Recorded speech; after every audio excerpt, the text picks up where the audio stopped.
on the last page, you read about how you can explain things that happen in a book or in a movie with the past tense or the present tense, right? But we're practicing with the past tense right now.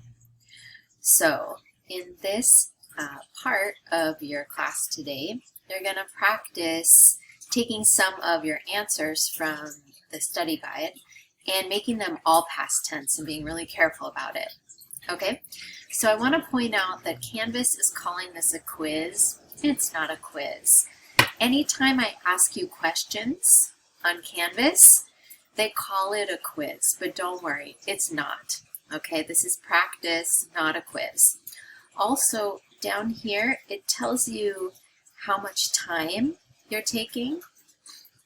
Please don't worry about that. You can take as much time as you want.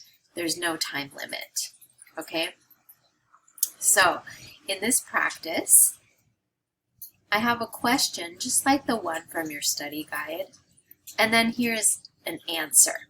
It's a good answer, but it's not in past tense. So, in the box down here, I want you to put the answer the same, but use past tense. So if you want to and you know how, you can copy and paste like this, or you can just type it, okay? Both work just fine if you don't know how to copy. But I'm going to go in and I'm going to change the verbs to make sure that all the verbs are past tense.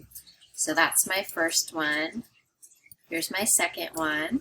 I'm going to go through and change all the verbs. And then I'll go to the next question.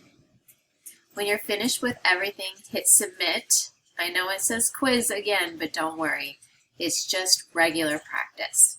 All right? Good luck.